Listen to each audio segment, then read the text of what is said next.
Hello everyone. Mohit study आई के centre में आपका स्वागत है।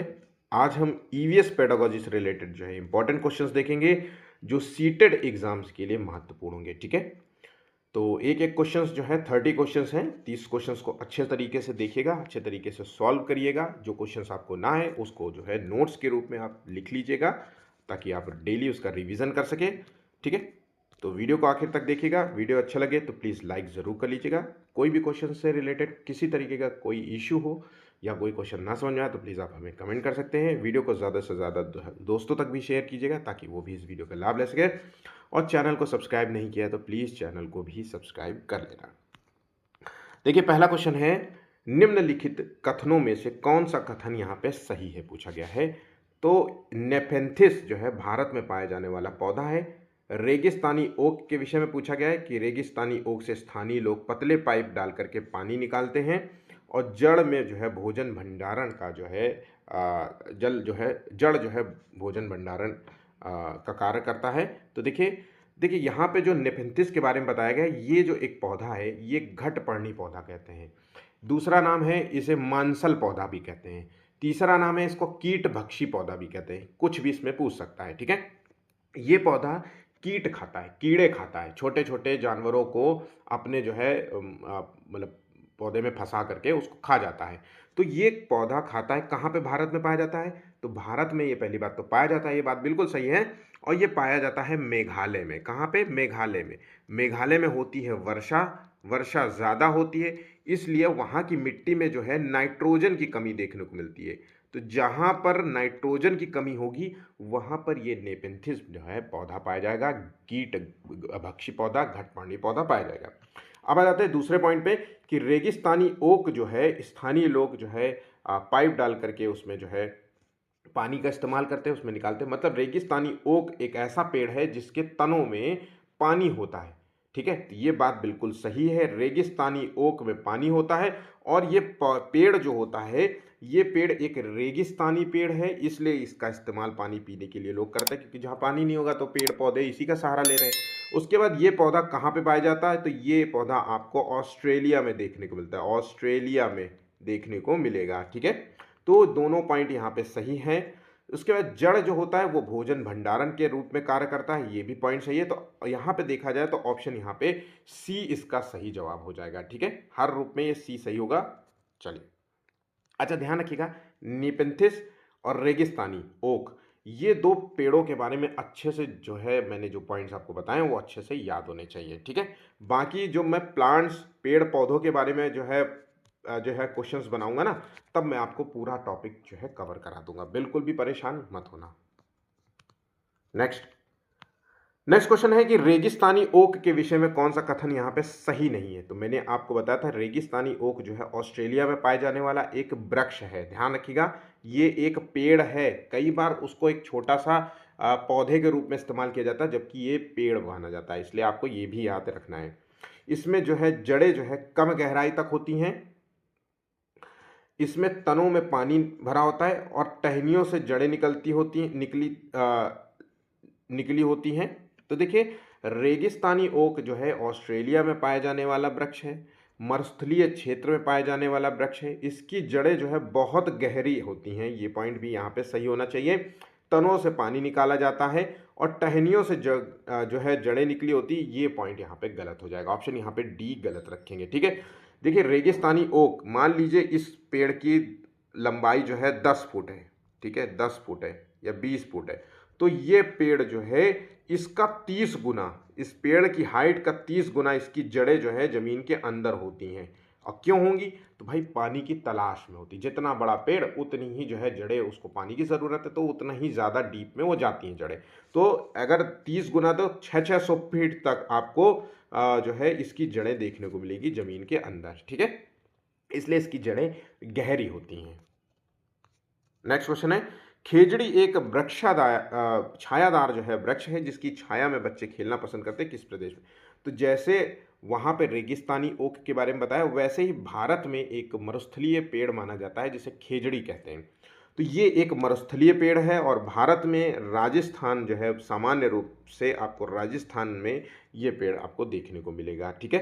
तो यहाँ इस पेड़ की खास बात ये होती है कि इस पेड़ की जो छाल होती है उसका इस्तेमाल लोग, स्थानीय लोग जो है औषधि के रूप में करते हैं और इस पेड़ में निकलने वाले जो छोटे मोटे जो है क्या बोलते हैं फल होते हैं उसका जो है खाने के रूप में इस्तेमाल करते हैं, खाने सब्जी बनाते हो या खाने पड़ते। तो छाल जो है औषधीय रूप में और फल का जो है खाने के इस्तेमाल करते हैं, ठीक है। अभी हाल ही में जो गवर्नमेंट ने अडानी प्लांट देने के कारण जो है खेजड़ी वृक्षों की कटाई कर दी है, ठीक है। तो बाकी इस बारे में कोई बात नहीं करनी, ठीक है। चलिए नेक्स्ट नेक्स्ट क्वेश्चन। ये पौधे का वह भाग है जो भूमि के ऊपर रहता है, ठीक है। पौधे का वो भाग जो भूमि के ऊपर रहता है और इसका रंग भूरा और हरा दोनों होता है। अवशोषित जल को पेड़ के अन्य भागों में भी पहुंचाता है। तो मतलब जो जल होता है अवशोषित करके पेड़ के भागों में पहुंचाता है। और उपरोक्त कथन पौधों की किस भाग की चर्चा करी जा रही है? तो ये चर्चा हो रही है स्टेम के बारे में, तने के बारे में, ठीक है। तो ध्यान रखिएगा आंसर यहाँ पे बी इसका सही जवाब होगा। जड़ क्या करती है? ये जड़ जो होती है जो भोजन को अवशोषित करती है और फिर जो है अवशोषण के बाद भोजन और खनिज तत्वों के अवशोषण के बाद क्या होता है, जो तना होता है वो अन्य जो है भागों तक पूरे मतलब पौधे के पूरे एक एक हिस्से में जो है उसी भोजन को पहुंचाता है, ठीक है। नेक्स्ट, निम्नलिखित कौन सा कथन यहाँ पे सही है? देखिए ऑप्शंस पढ़िए। खाद्य पदार्थ से जीवों को ऊर्जा प्राप्त नहीं होती है, बिल्कुल भी गलत है भाई। खाद्य पदार्थ से ही तो ऊर्जा प्राप्त होती है और हम बाकी जितनी भी शारीरिक क्रियाएं हैं वो सब खाद्य पदार्थों से ही करते हैं, चाहे वो प्रोटीन मतलब भोजन के रूप में चाहे कुछ भी खाते हो, है ना, मीट खाते हो या पनीर खाते हो या सब्जी आलू रोटी कुछ भी। तो यहाँ पे भोजन से प्राप्त ऊर्जा जो है शारीरिक क्रिया के लिए उपयोगी होती, ये कथन यहाँ पे सही है।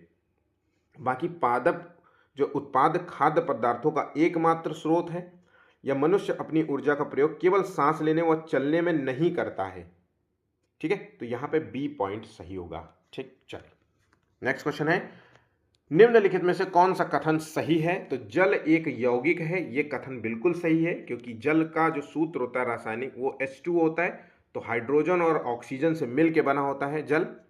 4 डिग्री सेल्सियस पर जो जल का घनत्व होता है वो सबसे ज़्यादा होता है, ये पॉइंट भी सही है। जल एक अच्छा विलायक होता है, सॉल्यूशन होता है, मतलब वो हर चीज़ में उसका मिश्रण हो जाता है, घुल जाता है, ठीक है। तो ऑप्शन यहाँ पे तीनों ही सही होंगे, ऑप्शन डी यहाँ पे आपको लगाना है, ठीक है। अगला क्वेश्चन है, विश्व जो है जल दिवस कब मनाया जाता है? तो विश्व जल दिवस जो है हर साल जो है 22 मार्च को मनाया जाता है, ठीक है। 22 अप्रैल को क्या मनाया जाता है? तो 22 अप्रैल को पृथ्वी दिवस मनाया जाता है, पृथ्वी दिवस, अर्थ डे। चल, और 5 जून को पर्यावरण दिवस, यहां पे पर्यावरण दिवस मनाते हैं,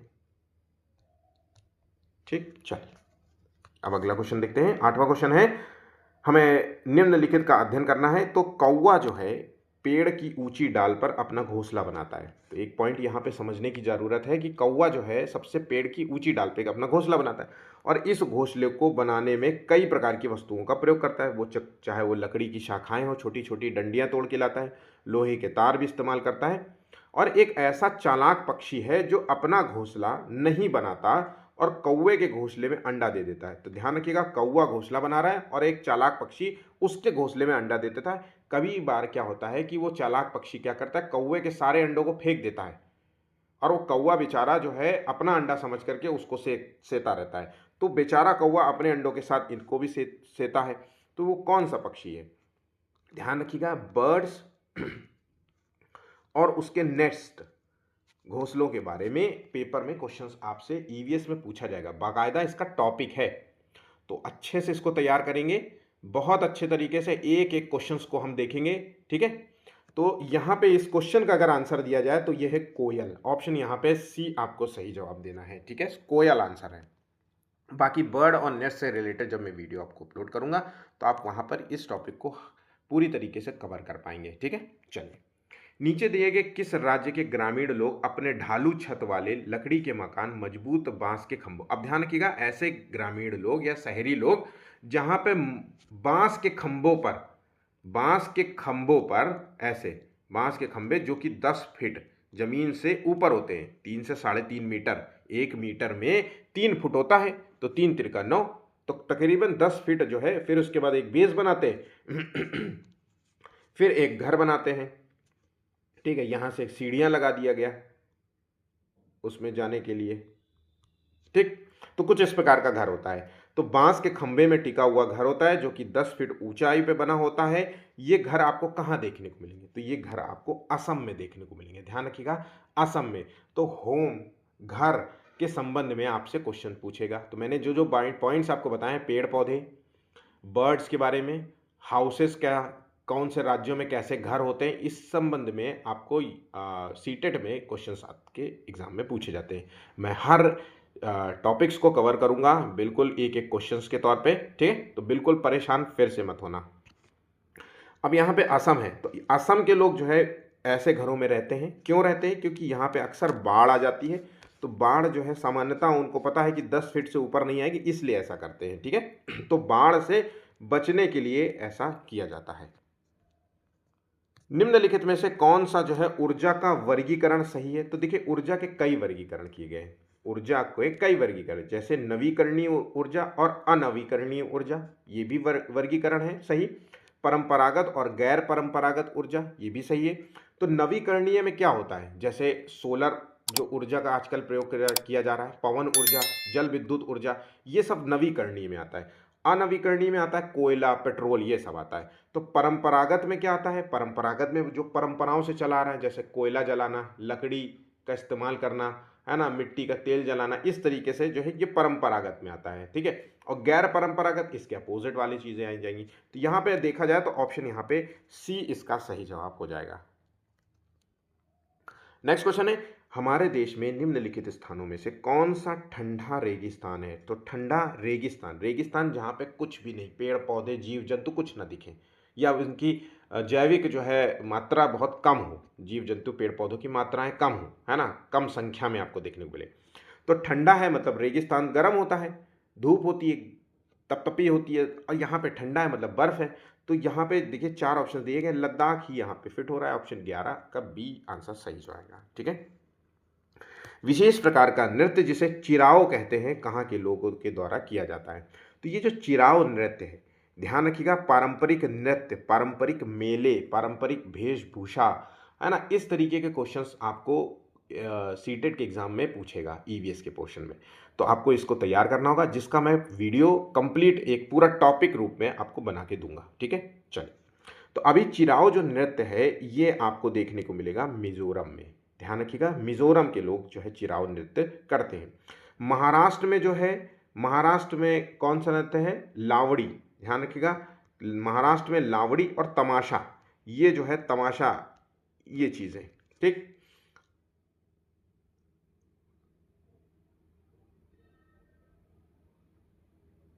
चलो, और यहाँ पे बिहू नृत्य है, ठीक है। चलो, नेक्स्ट क्वेश्चन है, निम्नलिखित में से कौन सा प्राथमिक स्तर पर ईवीएस का एक थीम है? तो प्राथमिक स्तर पर, प्राइमरी के स्तर पर ईवीएस का थीम पूछ रहा है आपसे, ठीक है। तो यहाँ पे ईवीएस का थीम पूछ रहा है, तो देखिए हम चीज़ें कैसे बनाते हैं और उनका उपयोग कैसे करते हैं, ये थीम है, ठीक है। ये क्वेश्चन बहुत बार पूछा गया है। इसमें कितनी थीमें हैं? तो मुख्य रूप से 6 थीमें की बताई, 6 थीम बताई गई। एक थीम है परिवार और मित्र, दूसरा है भोजन, तीसरा है आश्रय, चौथा है पानी, फिर यात्रा, और हम चीज़ें कैसे बनाते हैं। तो देखिए इन 6 थीमों में से एक चीज़ पूछी गई है। तो ये आपको जो 6 थीम मैंने अभी आपको बताई हैं उसको नोट कर लेना, उसको याद भी कर लेना। किसके नेतृत्व में चिपको आंदोलन को बल दिया गया था, मतलब चिपको आंदोलन हुआ था? तो पहली बात तो याद रखने की जरूरत है कि चिपको आंदोलन जो है कहां पर हुआ था? तो चिपको आंदोलन उत्तराखंड में हुआ था, यूके, उत्तराखंड, ठीक है। और ये हुआ था 1973 में, ठीक। तो ये शुरू किया गया था सुंदर लाल बहुगुणा के नेतृत्व में हुआ था। ऑप्शन बी यहाँ पे सही जवाब होगा। अमृता विश्नोई ने जो है खेजड़ी के लिए लड़े थे। खेजड़ी वृक्ष जो कि राजस्थान का है, इसके लिए इन्होंने अपनी जान गंवाई थी। ये बात याद रखना, ठीक है। चलिए नेक्स्ट क्वेश्चन। इन्वायरमेंट शब्द की उत्पत्ति किस भाषा से हुई है? तो इन्वायरमेंट जो शब्द है वो किस भाषा से उत्पन्न है? तो ये फ्रेंच भाषा से उत्पन्न है। ऑप्शन बी यहाँ पे सही जवाब होगा। पर्यावरण अध्ययन के अंतर्गत निम्नलिखित में से किस विषय का अध्ययन किया जाना चाहिए?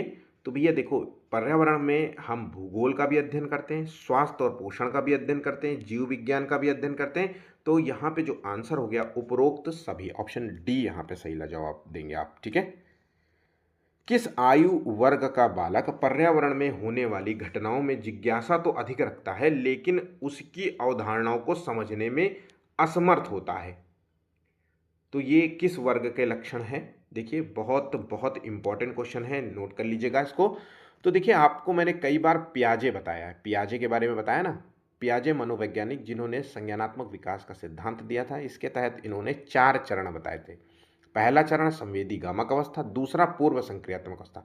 पूर्व संक्रियात्मक अवस्था में बच्चा जो है जिज्ञासु किस्म का होता है, हर चीज़ उसको जानने की होती है, ईगोसेंट्रिज्म में होता है, मतलब अपने आप को ही सेंटर में रखता है और दूसरे के महत्व को नहीं। तो जिज्ञासा होती है लेकिन उसकी अवधारणाओं को नहीं समझ सकता, इसलिए यहाँ पे आंसर 5 से 7 वर्ष होगा। ऑप्शन यहाँ पे ए इसका सही जवाब होगा, ठीक है। यहाँ पे बच्चा मूर्त रूप से चीज़ों को जो है अभी नहीं समझ पाता है, अमूर्त रूप से चीज़ों को नहीं समझ पाता है, तो ऑप्शन यहाँ पे ए रखेंगे। और अगर ऑप्शन में ये पूछ लेता तो पूर्व संक्रियात्मक अवस्था है, दूसरा चरण है, ठीक है। नेक्स्ट क्वेश्चन है, एकीकृत उपागम की व्यवस्था करते समय ध्यान देना चाहिए। तो एकीकृत उपागम का क्या मतलब होता है? इंटीग्रेटेड अप्रोच इसे कहते हैं, मतलब किसी विषय को अलग अलग ना पढ़ा करके कई विषयों को आपस में जोड़ देना, है ना। तो ये जो शिक्षा है ये पारंपरिक शिक्षा से जस्ट अपोजिट है, मतलब आधुनिक शिक्षा की दृष्टिकोण से देखते हैं हम। तो आज के समय में स्कूलों में क्या करते हैं, इंटीग्रेटेड अप्रोच होता है। जैसे आप आईएएस पीसीएस की तैयारी करोगे ना, तो वहाँ पे आपको विषय तो पढ़ेंगे अलग अलग, लेकिन उन सभी विषयों को एक जगह मिला करके क्वेश्चंस को, जैसे आपने कोई ईवीएस का टॉपिक क्वेश्चन पूछा गया तो आपको उससे संबंधित संविधान से जुड़े हुए भी बातें लिखनी है, आपको वैज्ञानिक तथ्य भी लिखने हैं और पर्यावरण से रिलेटेड तथ्य भी देने हैं और भूगोल से रिलेटेड। तो यहाँ पे इंटीग्रेटेड अप्रोच हो गया ना, बात यहाँ समझ गए। तो इंटीग्रेटेड अप्रोच की व्यवस्था करते समय क्या ध्यान देंगे आप विषय वस्तु को सरल से कठिन की ओर ले जाएंगे, क्योंकि भाई जब बच्चा सरल से पॉइंट बिल्कुल सिंपल चीज़ें पढ़ता है शुरुआत में, फिर धीरे धीरे वो टॉपिक हार्ड करता जाता है, मतलब एक तरीके से हम कहें कि अमूर्त से अमूर्त की तरफ बढ़े, तो ये बिल्कुल सही बात है। पाठ्यक्रम की विभिन्न इकाइयों को क्रमबद्ध रूप में व्यवस्थित करना, भैया टॉपिक जो पढ़ाते हो बिल्कुल सिलेक्टिव होना चाहिए और क्रमबद्ध होना चाहिए। ऐसा नहीं कि अभी ये पढ़ा रहे हो, कल कुछ पढ़ा रहे हो, फिर परसों कुछ टॉपिक तुम्हारा पहले से ही है ही नहीं तैयार, कुछ भी है ना, उसका सिलेबस नहीं तैयार है, उसको पढ़ाने का तरीका, तो ये चीज़ें नहीं होनी चाहिए। उसके बाद मन बुद्धि और पिछड़े छात्रों की अधिगम गति को बढ़ाना, ये हमारा मूल लक्ष्य है। तो आंसर यहाँ पे डी आंसर सही हो जा रहा है, देखिए ऑप्शन डी यहाँ पे सही होगा, ठीक है। नेक्स्ट क्वेश्चन है, पर्यावरण अध्ययन को प्राथमिक स्तर के पाठ्यक्रम में शामिल करना क्यों जरूरी है? तो पर्यावरण ईवीएस को प्राथमिक स्तर पर जो है हम सिलेबस में शामिल कर रहे हैं, क्यों कर रहे हैं? बालक को पर्यावरण की अवधारणाओं को समझाने के लिए प्राथमिक स्तर पर इसे पाठ्यक्रम में शामिल किया जाना चाहिए। तो 19वें का देखिए हमें ऑप्शन ए क्या है, या फिर बालक जो है पर्यावरण से संबंधित प्रश्नों के सही उत्तर दे सके इसलिए हम इसे शामिल कर रहे हैं, या फिर पर्यावरण की शिक्षा प्राथमिक स्तर से ही दी जाए तो वो आगे चलकर रोजगार प्राप्त कर सकता है, या फिर बच्चों में अच्छी आदत डालकर उन्हें पर्यावरण संरक्षण के प्रति सजग बनाए रखने के लिए प्राथमिक स्तर पर ही शिक्षा दी जानी चाहिए। ऑप्शन यहाँ पे डी इसका सही जवाब हो जाएगा, ठीक है। बहुत सारे ए ऑप्शंस लगा रहे होंगे, बिल्कुल ए ऑप्शंस पे मतलब ए ऑप्शन सही नहीं है, ठीक है, क्योंकि यहाँ पे बात कर रहा है अवधारणाओं को समझाने के लिए, ठीक है, कॉन्सेप्ट्स। तो बच्चों को कॉन्सेप्ट्स नहीं समझ आते, बच्चों को एक्टिविटी बेस्ड लर्निंग करानी है ना, रटाना नहीं है। बात यहाँ समझ गए। 20वां क्वेश्चन है, निम्नलिखित में से क्या पर्यावरण शिक्षा का मूल लक्ष्य है? तो पर्यावरण शिक्षा का मूल लक्ष्य है बच्चे के अंदर एक तो वैज्ञानिक जानकारी का विस्तार करना, जैसे पेड़ पौधे कैसे बढ़ते हैं, जड़ क्या करता है, जड़ पानी और खनिजों का अवशोषण करता है, फिर वही खनिज जो है तने में जाता है, फिर धीरे धीरे वो अन्य भागों में जाता है। तो वैज्ञानिक जो है फिर इसमें क्या तत्व की ज़रूरत होती है, नाइट्रोजन की कमी है, किस मिट्टी में क्या कमी है, पौधे को क्या ज़रूरत है, ये सारी चीज़ें तो वैज्ञानिक जानकारी हो रही है। उसके आसपास के परिवेश के महत्व को समझेगा कि किस पौधे को कैसा इन्वायरमेंट चाहिए, है ना, ये सारी चीज़ें। पर्यावरण संरक्षण के महत्व को समझेगा। तो यहाँ पे उपरोक्त सभी मिलके आंसर हो जाएंगे। ऑप्शन डी यहाँ पे सही जवाब हो जाएगा। निम्नलिखित में से कौन सी जो है अंतर्राष्ट्रीय एजेंसियां पर्यावरणीय शिक्षा के कार्यक्रमों के लिए सहयोग देती हैं? तो देखिए कौन सी पर अंतर्राष्ट्रीय एजेंसियों के बारे में बात कर रहा है। तो यूनेस्को, ये भी जो है पर्यावरण संरक्षण के लिए कार्य करती है। 1975 में इसकी स्थापना हुई थी। यूनिसेफ भी, विश्व बैंक भी और यूनेप भी, यूनेप ये भी संस्था है जो पर्यावरण के क्षेत्र में काम करती है। इसका जो फुल फॉर्म है यूनाइटेड नेशन इन्वायरमेंट प्रोग्राम है। इसलिए ऑप्शन यहाँ पे डी सही जवाब देंगे, ऑप्शन डी। ठीक है। पर्यावरण अध्ययन के शिक्षण से उन प्रक्रिया पर आधारित कौशल को बढ़ावा दिया जाना चाहिए जो पूछताछ आधारित प्रत्यक्ष अनुभवों के केंद्र बिंदु हैं। निम्नलिखित में से कौन सा एक ऐसा कौशल नहीं है? तो 22वें का देखिए, पूर्वानुमान, निष्कर्ष निकालना, अवलोकन करना, निर्धारण करना, ये जो है कौशल नहीं माना जाएगा। ठीक है, ऑप्शन यहां पे सी गलत हो जाएगा। अनुभव द्वारा व्यवहार में होने वाले परिवर्तन को डॉट डॉट कहते हैं। तो अनुभव द्वारा व्यवहार में किस तरीके का परिवर्तन होता है? सीखना, अधिगम। तो यहां पे ऑप्शन सी यहां पे सही जवाब हो जाएगा। ठीक है।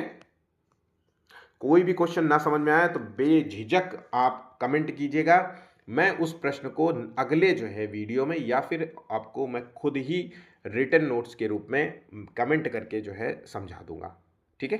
चलिए, अधिगम के प्रकार में क्या क्या शामिल होता है? तो देखिए, अधिगम मतलब लर्निंग, तो इसमें संज्ञानात्मक अधिगम शामिल है, बिल्कुल सही बात है। भावनात्मक अधिगम शामिल है, मनोवृत्त्यात्मक अधिगम है, या फिर कौशल अधिगम, क्रियात्मक अधिगम। तो ऑप्शन यहाँ पे तीनों ही सही होंगे।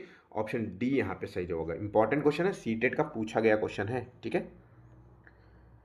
किन प्रश्नों के द्वारा बालक के पर्यावरण संबंधी ज्ञान को जांचा जा सकता है? तो पर्यावरण संबंध में ज्ञान को जांचना है, तो जंगल किसके लिए लाभकारी होगा? तो बिल्कुल बात सही है। तो ये सारे जो प्रश्न दिख रहे हैं ये अपसारी प्रश्न है जिसके कई संभावित उत्तर हो सकते हैं। और ऐसे प्रश्नों पर चिंतन करना, बच्चे का सोचना अब सारी सोच को बढ़ावा देता है, अब सारी चिंतन कहलाता है। तो जंगल किसके लिए लाभकारी है? तो इसके कई उत्तर है। कुछ बच्चे जो है जानवरों का नाम लेंगे, कुछ बच्चे आसपास के आदिवासी क्षेत्रों का नाम लेंगे। तो ऐसे होगा। जंगल से हमें क्या प्राप्त होता है? तो कुछ कहेंगे लकड़ी प्राप्त होता है, तो कुछ कहेंगे फल प्राप्त होता है, कुछ कहेंगे फूल प्राप्त होता है, डिफरेंट, कुछ कहेंगे औषधियाँ प्राप्त होती है। तो ये सारी चीज़ें। खेतों से हमें क्या क्या प्राप्त होता है? तो सब बच्चा अलग अलग, कोई कहेगा गेहूं, कोई कहेगा बाजरा, जिसके घर में जो होता होगा वो बताएगा, कोई कहेगा गन्ना, है ना। तो यहाँ पे ऑप्शन डी सही जवाब होगा। पर्यावरण संबंधी ज्ञान को अगर जांचना है तो ऐसे अपसारी प्रश्न पूछिए बच्चे से जहाँ पे कई उत्तर दिए जा सकें। ठीक है। बच्चों में विज्ञान विषय की समझ पैदा होने से उनके स्वभाव में डॉट डॉट के साथ साथ उनके कार्य करने की तरीकों में भी स्पष्ट बदलाव आता है। तो भैया जब बच्चों में विज्ञान विषय की समझ पैदा होने से उनके स्वभाव में वैज्ञानिक दृष्टिकोण में बदलाव देखने को मिलेगा। मतलब वही बच्चा कहीं ना कहीं वैज्ञानिक दृष्टिकोण का हो जाएगा, मूर्त और अमूर्त सोच का होगा, मूर्त एंड अमूर्त सोच का हो जाएगा। ठीक है, बात यहां समझ गए? तो ऑप्शन यहां पे बी इसका सही जवाब होगा। पर्यावरण अध्ययन को पढ़ाने की कौन सी विधि प्रचलित है? तो पर्यावरण अध्ययन को पढ़ाने की सबसे अच्छी विधियां हैं निर्देशित खोज, सहयोगात्मक अधिगम, समस्या समाधान। ये तीनों ही जो है प्रचलित विधियां मानी जाती हैं। किसी भी अध्ययन, किसी भी पढ़ाई, शिक्षण में सबसे अच्छी विधियां यही हैं। तो ऑप्शन यहाँ पे डी संदर्भ में पूछा गया है। ठीक है। तो ये क्वेश्चन कहीं पे भी वैलिड है, हिंदी में भी, ईवीएस में भी, इंग्लिश में भी, हर जगह, गणित में भी, सीडीपी में भी, हर जगह ये क्वेश्चन आपसे पूछ सकता है। निम्नलिखित में से कौन सा शिक्षण की आगमन विधि का लाभ है। आगमन और निगमन दो विधियां होती हैं। आगमन विधि क्या होती है? ये एक मनोवैज्ञानिक विधि है जिसका जिस जो जो दिया किसने है? अरस्तू ने दिया है। ये पॉइंट भी ध्यान रखना। और हमें नहीं उत्तर ढूंढना है जो गलत है। इस विधि के द्वारा सीखने में शक्ति और समय दोनों अधिक लगते हैं। आगमन विधि में ज्ञान प्राप्त करते हुए बालक को सीखने के प्रत्येक स्तर को पार करना पड़ता है और इससे जो है शिक्षण प्रभावशाली बन जाता है। बिल्कुल सही। इस विधि में बालक पहले उदाहरणों का विश्लेषण करते हुए सामान्य नियम स्वयं निकालते हैं, मतलब उनके मानसिक विकास सफलतापूर्वक या सरलतापूर्वक हो जाता है। तो यहाँ पे जो बी पॉइंट है वो यहाँ पे गलत हो जाएगा आगमन विधि के संदर्भ में। ऑप्शन बी यहाँ पे गलत देखने को मिलेगा। ठीक है।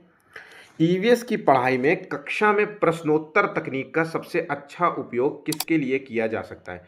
तो ईवीएस की क्लास में हम क्लास में जब होते हैं तो हम बच्चों से प्रश्न पूछते हैं, उसका उत्तर देता है बच्चा।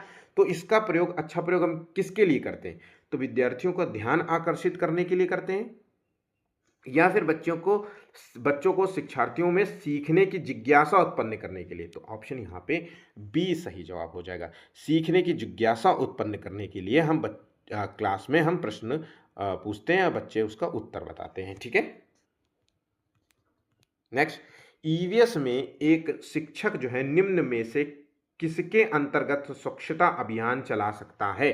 तो एक टीचर किसके अंतर्गत? तो प्रदत्त कार्य क्षेत्र में या प्रोजेक्ट कार्य? ऑप्शन यहाँ पे सी इसका सही जवाब होगा। ठीक है।